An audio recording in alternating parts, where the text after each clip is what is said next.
ધંધુકા તાલુકાના રાયકા પ્રાથમિક શાળામાં ડેન્ગ્યુ વિરોધી માસ અંતર્ગત આરોગ્ય જાગૃતિ કાર્યક્રમ યોજાયો. અમદાવાદ જિલ્લાના ધંધુકા તાલુકાના વાગડના રાયકા પ્રાથમિક શાળામાં આજરોજ જૂન માસ ડેન્ગ્યુ વિરોધી માસની ઉજવણી અંતર્ગત આરોગ્ય જાગૃતિ કાર્યક્રમ યોજાયો હતો. આ કાર્યક્રમ જિલ્લા મેલેરિયા અધિકારી ડોક્ટર નરેન્દ્રસિંહ રાઠોડ તથા તાલુકા હેલ્થ ઓફિસર ડોક્ટર મેહુલ જાદવના માર્ગદર્શન હેઠળ યોજાયો હતો. આ પ્રસંગે મેલેરિયા અને ડેન્ગ્યુ જેવા મચ્છરજન્ય રોગો વિશે વિસ્તૃત માહિતી આપવામાં આવી હતી અને દર્દ ન થાય તે માટે લેવાતા ટકાયતી પગલાં અંગે પણ સમજાવવામાં આવ્યું હતું.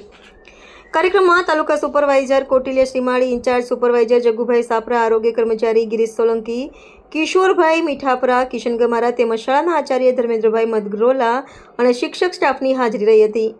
વિદ્યાર્થીઓને સરળ ભાષામાં મચ્છરજન્ય રોગોથી બચવા માટેના ઉપાયો સમજાવવામાં આવ્યા હતા અને સફાઈ જાળવવા પર ભાર મૂકવામાં આવ્યો હતો. આ કાર્યક્રમ આરોગ્ય જાગૃતિ માટે અસરકારક સાબિત થયો હતો.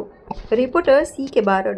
સીઝન ચાલે છે ચોમાસું એટલે શું પડશે? આપણે વરસાદ પડે એટલે આપણા ઘરની નજીક ક્યાંય ને ક્યાંય પાણી ભરાતું હશે. એટલે આપણે હવે આપણી નજરને બરાબર એને સચેત કરવી પડશે.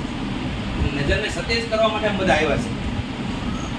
મેલેરિયા રહ્યું ને એ તો તમારી આંખો ખુલ્લી હોય ને તો ન થાય, પણ જો તમે કંઈ આંખો બંધ કરી દીધી તો મેલેરિયા થાય, કેવું કહેવાય છે.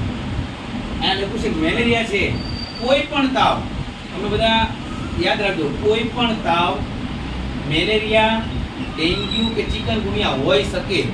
એવું બધા તાવ એવું નથી કે તાવ આવ્યો એટલે કોઈ પણ રોગ હોય, પણ કોઈ પણ તાવ, બોલો કોઈ પણ તાવ,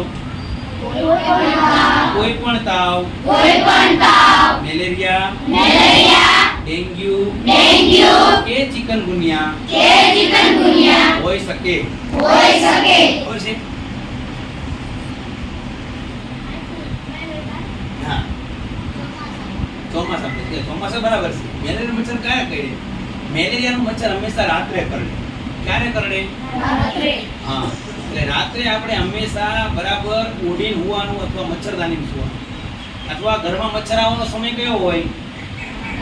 રાત્રે, સાંજનો સમય. સાંજે 6:30 થાય ને દી આથમે ને એટલે મચ્છર શું કરીને જગ્યા ગોતે કે મારે રાતનો ખોરાક લેવા ક્યાં જવું પડે? ઘરમાં ઘૂસે તમારા. જેના ઘરમાં સારું લોહી હોય એનો ઘર લોહી પીવા માટે આવે. એટલે ઘરમાં 6:30 થાય એટલે આપણે શું કરવું? બારી બારણા બંધ કરી દેવાના અથવા લીમડાનો ધુમાડો કરવાનો. જ્યારે બારી બારણા બંધ કરી કરવાના તો મચ્છર આપણા ઘરની અંદર ઘૂસે નહીં.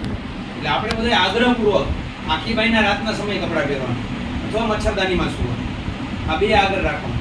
આપણા ઘરની પાસે ક્યાંય પણ પાણી ભરેલું હોય, ક્યાંય પણ ખાડા ખબોચિયા ભરેલા હોય તો શું કરવાનું? એક નાનું એવું ઢાંકણું, એની અંદર બળી ગયેલું ઓઇલ નાખી આવો. બધાના ઘરે ટ્રેક્ટર હશે, એમાં બધાના ઘરે ઓઇલ પીડ્યું છે. 2 ટીપા નાખી દો ને એટલે એ જ્યાં જેટલા પાણીમાં જશે ને બધા મચ્છર સાફ કરી નાખે.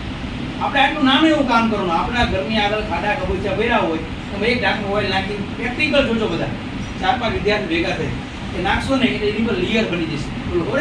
પાતળું પડ બની જાય. એટલે સાહેબે કહ્યું કે જેમ મેલેરિયા મચ્છરથી થાય એના જેવું ડેન્ગ્યુ પણ એ મચ્છરથી પણ એ મચ્છરથી જ થાય. પણ ડેન્ગ્યુના જે મચ્છર હોય એ ચોખ્ખા પાણીની અંદર થાય, બરાબર? અને એ મચ્છરનું નામ છે એડિસ ઇજિપ્ટી. એ પણ માદાથી જ થાય, બરાબર? અને એ મચ્છર ક્યારે કરે? દિવસે કરે. દિવસે આપણે સૂઈ ગયા હોય, ઘર બંધ કરી સૂઈ ગયા હોય એટલે દિવસે કેમ કરે? કારણ કે એ એવા જગ્યાએ રહે, એ મચ્છર કેવી જગ્યાએ? પડદાની પાછળ રહે, બરાબર? તો અંધારી જગ્યા ઉપર રહે, એવી જગ્યાએ મચ્છર રહે અને એડિસ ઇજિપ્ટી ત્યાં આગળ રહે, બરાબર? ડેન્ગ્યુના લક્ષણો શું કહેવાય? આપણા ડેન્ગ્યુ થયું તો એના લક્ષણો શું કહેવાય? તો પહેલાં જેમ કે તાવ આવે છે, બરાબર? તાવ તો એક કોમન વસ્તુ, સામાન્ય વસ્તુ. તાવ આવે ત્યાર પછી આંખોની પાછળ ડોળાની પાછળ દુખાવો થાય. પછી શરીરે છે ને લાલ ચકામાં જેવું થઈ જાય, નાના ચકામાં થાય, રેશિસ જેવું થઈ જાય, ટપકા પડે, અળવીઓ થઈ હોય એ વસ્તુ જુદી છે. આ જે થઈ હોય એ છે. પછી નાક અને મોં તેમજ પેઢામાંથી લોહી પડે. તો પેઢામાંથી લોહી પડે કે તાવ આવ્યો હોય તો એ તાવ આવ્યો હોય અને પેઢામાંથી લોહી પડે તો ડેન્ગ્યુ હોઈ શકે, બરાબર?